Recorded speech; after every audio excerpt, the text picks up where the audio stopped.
the sign of Gemini. Hello and welcome to my channel. So, Gemini, in the recent past, we have codependency. Addictions are affecting your romantic life. And then we have release.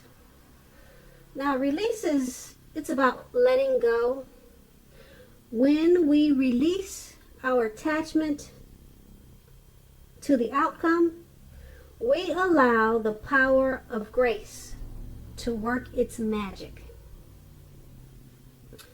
So once you release those addictions, any attachments, any type of devil energy, the power of grace is able to work its magic, or it did do that for you in the recent past.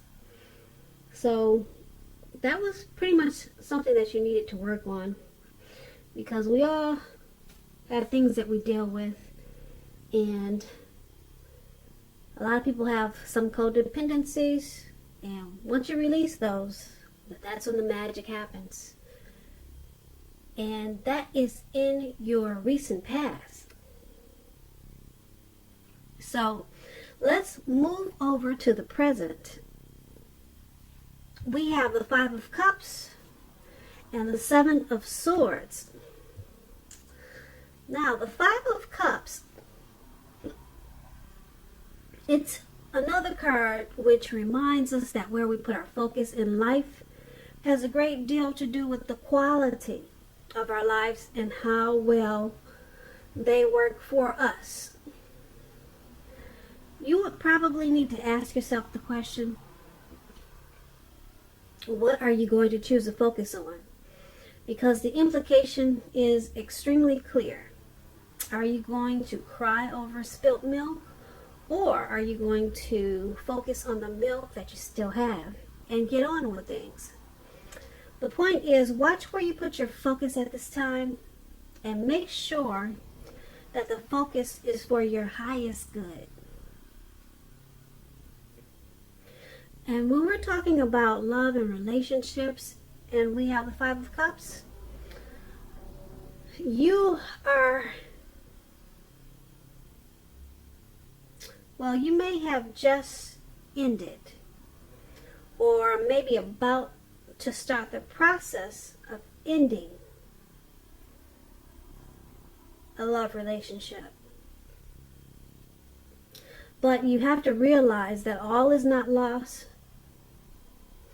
You're probably not ready yet to move to a new relationship. So give yourself some time and space, then get back out there. There will come a day when you realize that the reason this relationship ended was to get you to the place that you really want it to be, which is in a relationship that really works for you and works well. Now that's the Five of Cups, and it's paired with the Seven of Swords. Now, Seven of Swords, it can point to someone who's behaving with less than ethical intentions. It sometimes also means prying into someone's life where you don't belong.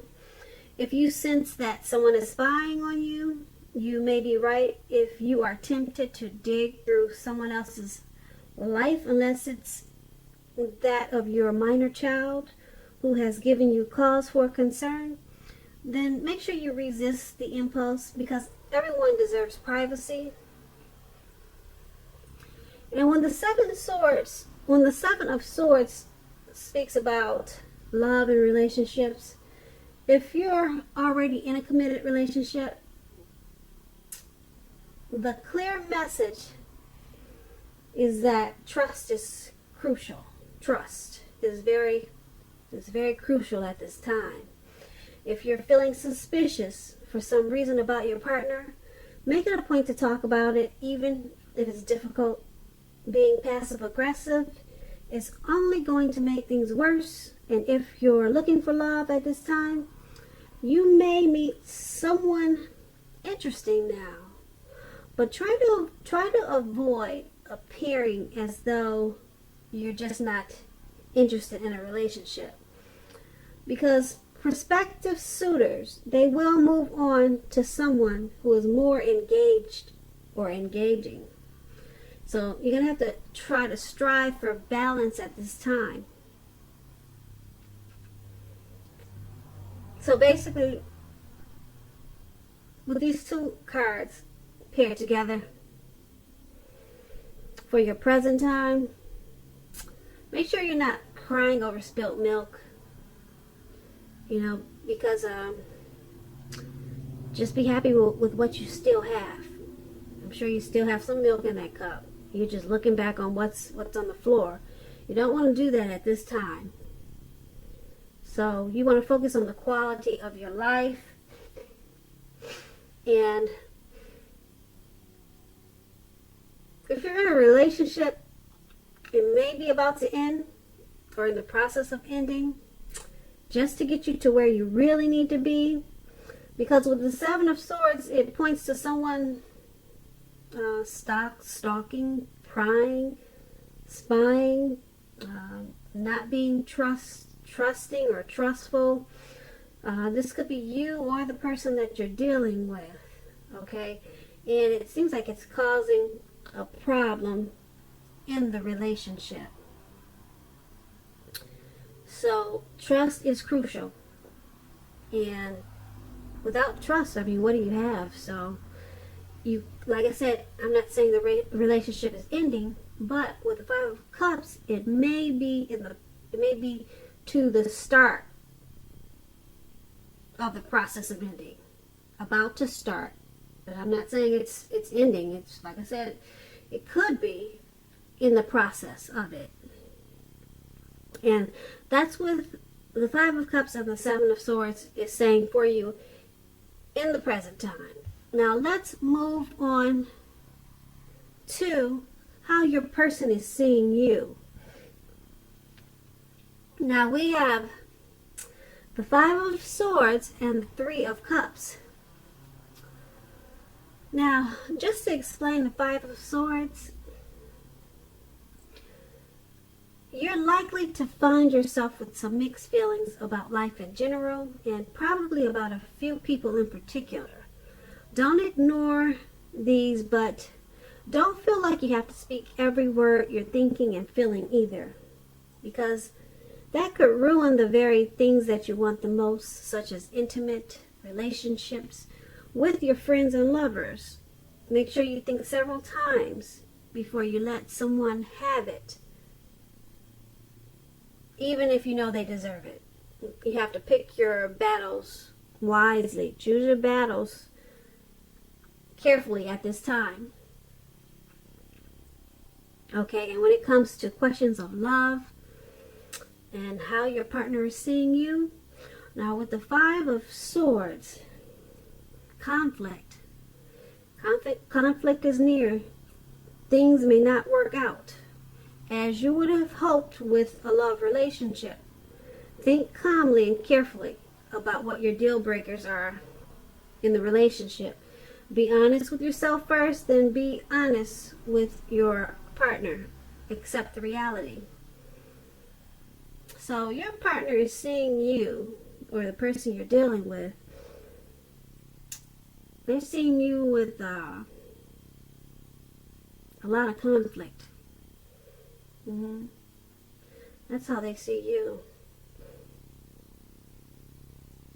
You might want to, they see you as speaking your mind without thought. And it could be harsh. And yeah, so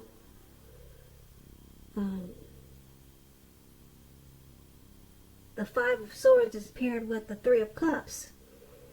Now this card is about a reunion. A reunion with a lost love. It does not always indicate that, but you,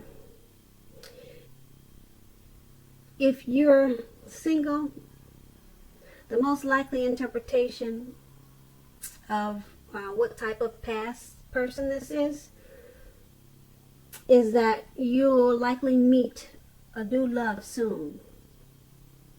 And this new love will be someone who really fits the bill of the type of person that you're looking for. And that's probably this person will be a new love. And someone that you would really like to be with. Okay, so let's get back to how they're seeing you. I just wanted to explain the Three of Cups. Okay, so they see you as with a lot of conflict, and you're probably not choosing your battles wisely with the person you're dealing with. And it looks like,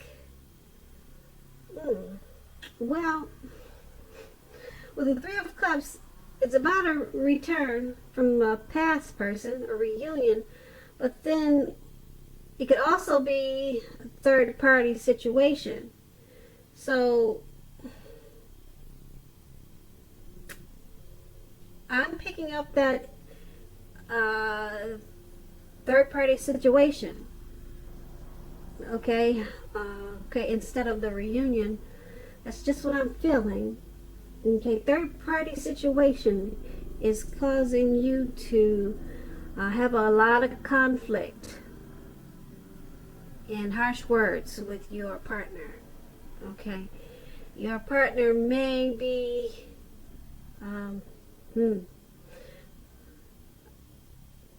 there may be more than two people, put it that way, in this relationship. So you're really not having it, and they see you as pretty much upset. You see how that man has those two swords in his hands? You're ready to chop off everybody's head. Yeah, he's running around. He's about to step in the fire by mistake. He doesn't care. And that's how they see you. Okay, hopefully I'm wrong about this third-party situation, but I don't see it as a reunion with someone. Okay, but I could be wrong. Alright, so that's how they see you. Now let's move over and let's talk about how you see them. Now you see them as Judgment in the World's card. Now, I like to explain what the cards mean, so just bear with me until I feel that I've made myself clear. Now, the Judgment card, it can be about jumping to conclusions, decisions, and of course, judgments, which are too hastily made. If you are prone to such things, this will be a clear signal to slow down and give things more thought and give people more chances. This can also be a time of fundamental spiritual awakening. Well, now, when we talk about love and relationships, if you're already in a relationship, this could be a make or break period. This is a time to get very clear about what you want out of life and out of your relationships, and then take steps to make it come about. If you are seeking love, a new relationship may come about in the near future, but you may need to take steps to make sure that you are not jumping to conclusions, positive or negative, about your new love, and or vice versa. Slow and steady wins the race, and we all know that. Okay, so you're seeing your person as being too judgmental, jumping to conclusions. You're seeing them or the relationship at a make or break phase. It could go either way. It could work out or it may not work out. That's how you're seeing them, and that's how you see the relationship.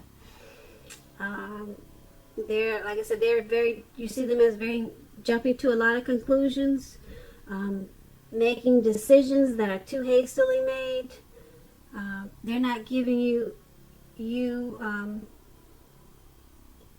more chances. You see them as not doing that, and when you think that they should. Okay, and being that this Judgment card is paired with the World card. Now, the World card, it's about traveling. Well, if you're traveling during this time period and you are in the market for a relationship, you may well meet someone while you're away. This will be true even if your travel is only local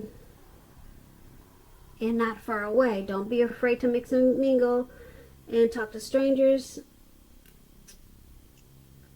If you are in a committed relationship,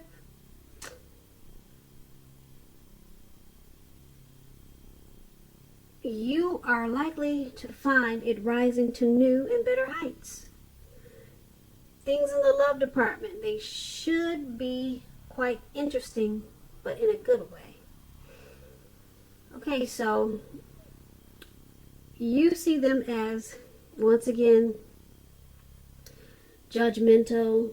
The relationship is at a make or break period, or a make or break phase. And because you have the World card,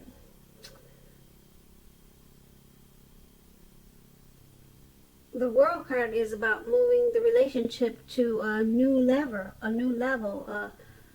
a higher level, a better level.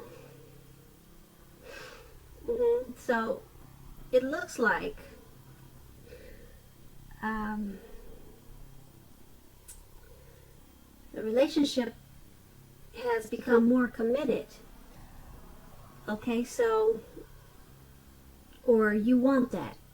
You want the relationship to become more committed, more fulfilling, more complete. Okay, so you see them as wanting to have that with them. You want to have a better relationship with them. More fulfilling, more complete, more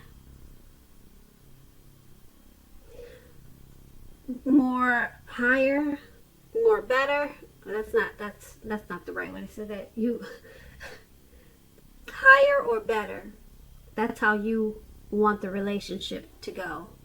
Okay, you want all the jumping to conclusions, and you want all this, is it going to work, is it not going to work, you want all that to stop.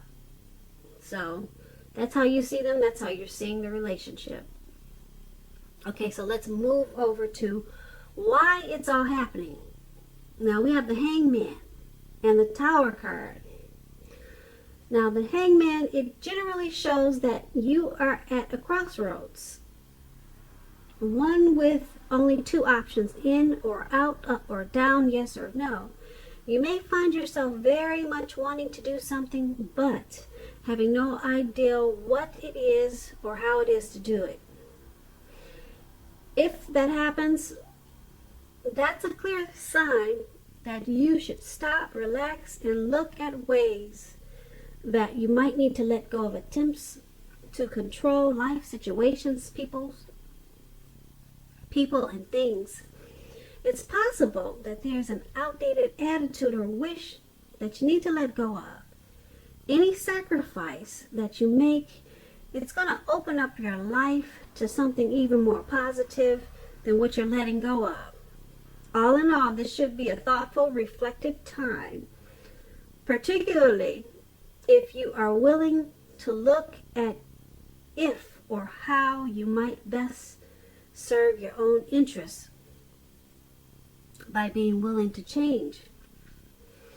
Now, when the Hangman talks about love and relationships,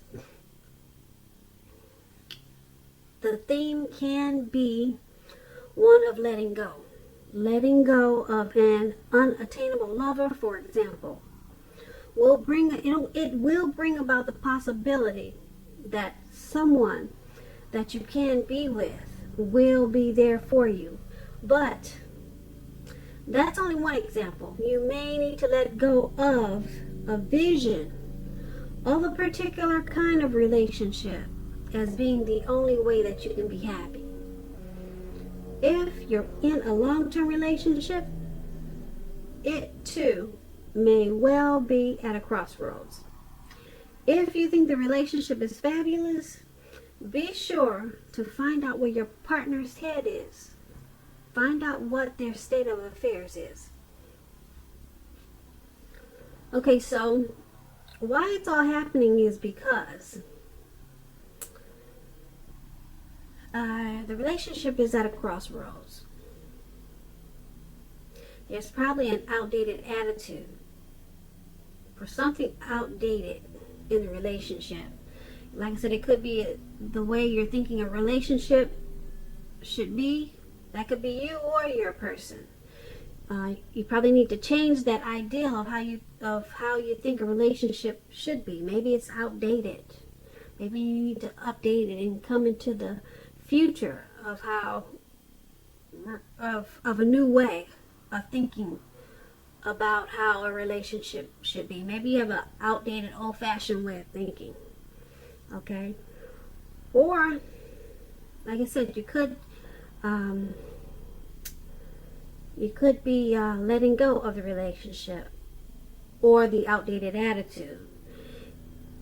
And that's why it's happening, okay? Because you're at a crossroads. The relationship is at a crossroads. Should you do it this way? Should you do it that way? Should we go up? Should we go down? I mean, so something needs to let go to keep it going. Something needs to fall off. Okay, not necessarily the relationship, but maybe it's just a way of thinking on your part or the other person's part, or maybe both. So it's called revamping. Okay, just to get it to work, you might want to try revamping. You know, a redo, a fixer upper, change it, change something. Okay, and then it's paired with the Tower card. Okay, now this card can be, but not necessarily, an indicator of a relationship that's about to end. Wow. Alright, so if you are in a relationship that you absolutely positively do not want to see it end, then this is an important time for damage control and for clear communications. Find out how your partner is feeling. Find out how your partner is doing. Don't make assumptions. Find out for sure.